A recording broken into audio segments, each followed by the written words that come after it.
welcome to Around the World in 80s Movies. My name is Vince Leo. I am the author of the film review website, Quipster.net. I invite you to check out over 4,000 of my written reviews. You can read there anytime. Quipster.net is where to go. I've been doing film reviews since 1996. I cover movies, not just of the 1980s, pretty much every era of film. You can check out all of my written work there at that website, Quipster.net. While you're there, I do encourage you to check out the link to my other podcast. It's called the Quipster Film Review Podcast, where I cover movies that are brand new to theaters, VOD, streaming services. You can check for the link at that website, Quipster.net. Today I'm going to get into the third and final of the looks at films of the 1980s that are buddy movies that have a CIA tie-in. The first movie that I looked at was called Spies Like Us, both characters in the CIA. The second film, only one of the characters in the CIA, that was called Real Men. And this third one has neither of the two main characters in the CIA. In fact, neither of them are men, which makes it actually fairly unique for the 1980s. It is called Outrageous Fortune. It came out in 1987. It's an R-rated film. It does have sexuality, sexual humor, violence, and language. The runtime is 1 hour and 41 minutes. The two main stars are Shelley Long and Bette Midler, or is that Bette Midler and Shelley Long? I'll get into the reason why I say that in just a moment. Peter Coyote, Robert Prosky, John Shuck, and George Carlin are in the film. Arthur Hiller is the director. Leslie Dixon is the screenwriter. Now, although the subgenre of buddy films, buddy movies, whatever you want to call them, they've been around pretty much as long as talkies have been around, talking movies.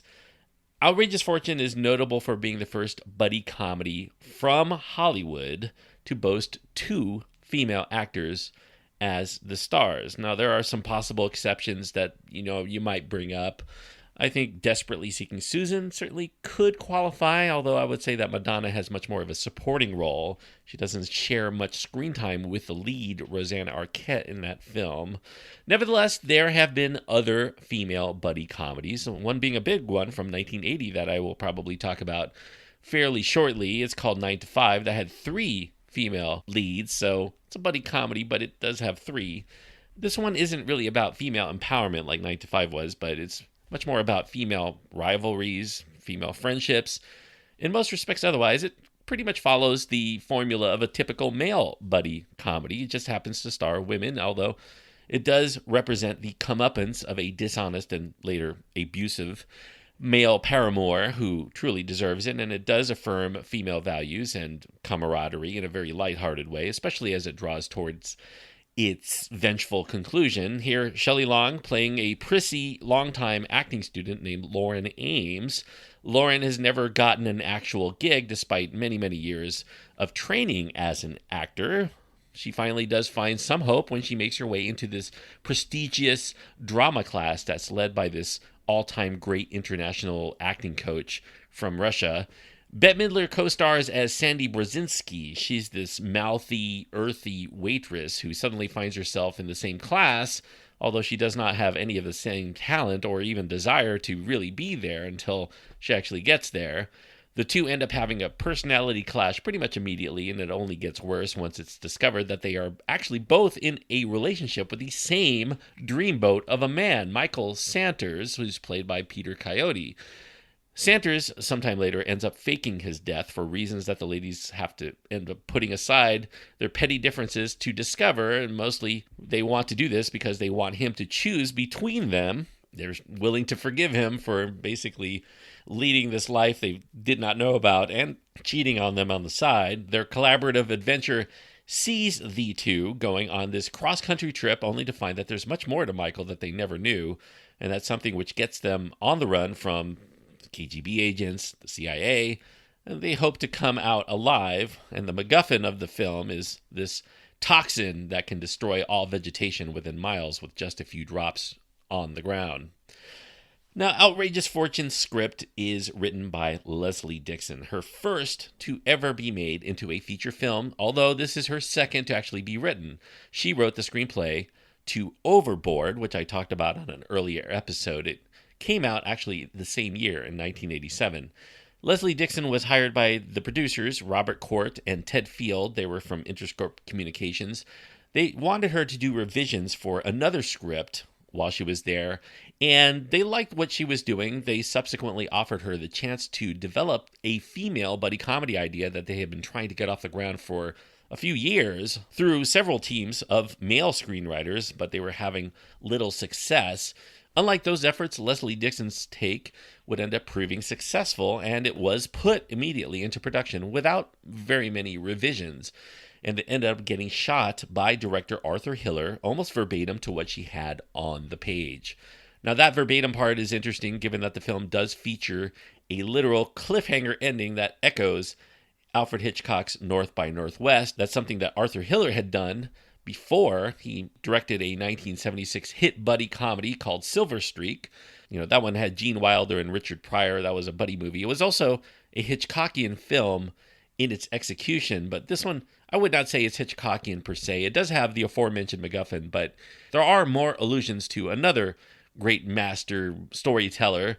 Of course, one of the greatest master storytellers of all time, William Shakespeare, not only due to the fact that the film does feature actresses who are trying out for roles, it is about acting, so Shakespeare would come into play, but the title of the film itself, Outrageous Fortune, is an allusion to the bard's Hamlet, which gets directly referenced several times within the film. Hamlet contains the most famous of all of his lines. Act 3, Scene 1, to be or not to be, that is the question, whether 'tis nobler in the mind to suffer the slings and arrows of outrageous fortune. Hence the title. Unlike Shakespeare's actors, these women are not played by men, as they were back in the day, but there is a scene of gender reversal where the two women end up dressing as men into this brothel, only to be mistaken for young boys pretending to be older trying to sneak in. Now, reportedly, Shelley Long and Bette Midler did have a bit of a clash of egos while they were on the set making the film.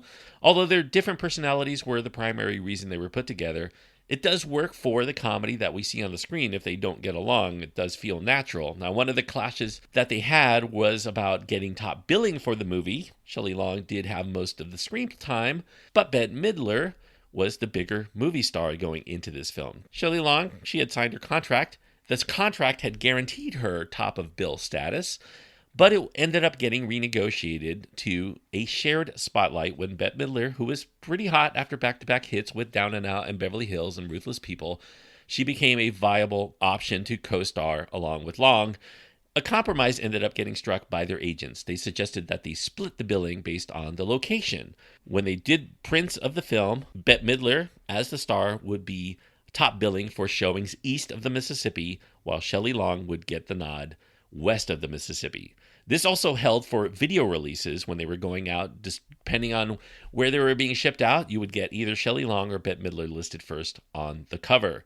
They would also alternate their names for press releases used to promote the film, trailers, posters, lobby cards. They flipped the names pretty much evenly in the advertisements for the film in all regards in the newspapers. One day it would have Bette Midler on the left, the other day it would have Shelley Long. So kind of a convoluted process in order to please both of these actors.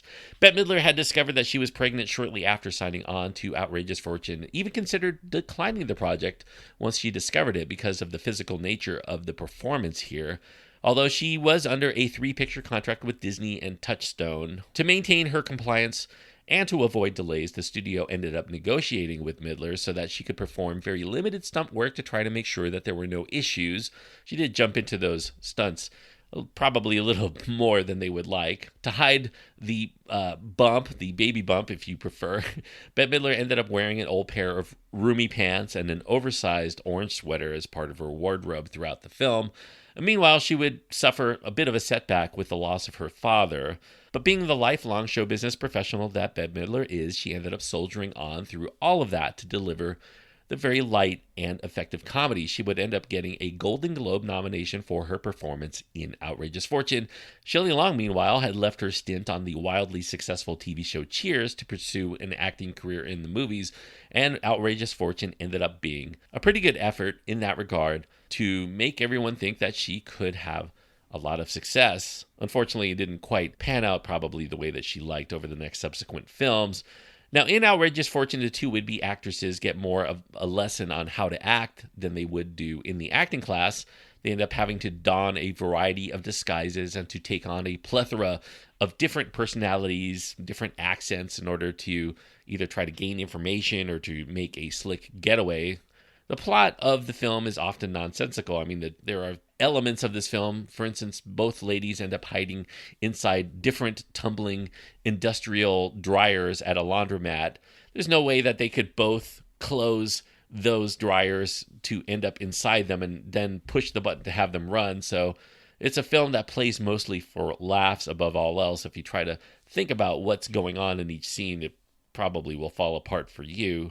Outrageous Fortune is amusing. I do think it's often hilarious as a comedy. It greatly benefits from two energetic and funny performances by these very talented lead performers. Shelley Long, I do think, gets to riff plenty in this role that's not terribly dissimilar to the snooty Diane Chambers character that she played on Cheers, but she does get plenty of moments to shine on her own by taking a variety of other comic characters in the course of the story, so she does get to branch out quite a bit to show her talent. Bette Midler, meanwhile, is perfectly cast as the raunchier and brasher of the two, and she does make it plausible that they'd be at each other's throats from the get-go, yet their eventual rubbing off on one another does seem very plausible the way it develops through this film, and that's due to the good acting by the two leads.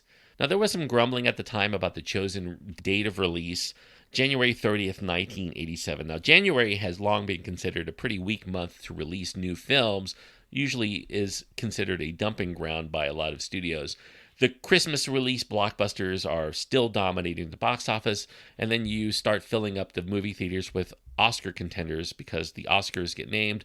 A lot of those movies get re-released back into theaters after they get nominated for the latter half of January and leading up to the Oscars in February usually.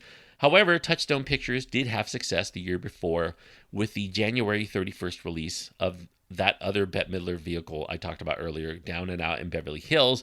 They were willing to roll the dice again that the audience for that film would still be the same audience in January that would come out again during the same period. And they ended up generating some good word-of-mouth buzz. They had a soft rollout of preview screenings in about 200 theaters across the United States the week before its official release, and that got a lot of people motivated to come out. The move ended up proving successful. It would come out as the number 2 film in the United States box office for its first week of release. Actually, it dominated number 2 spot for 3 weeks straight.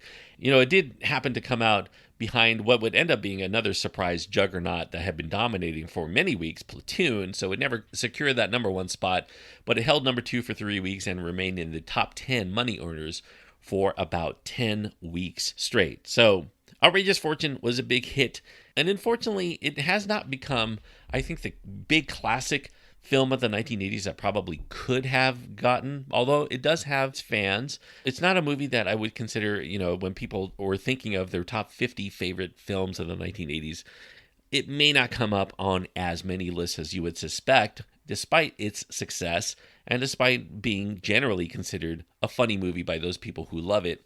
If you like the 2 stars, I do think that it is definitely recommended.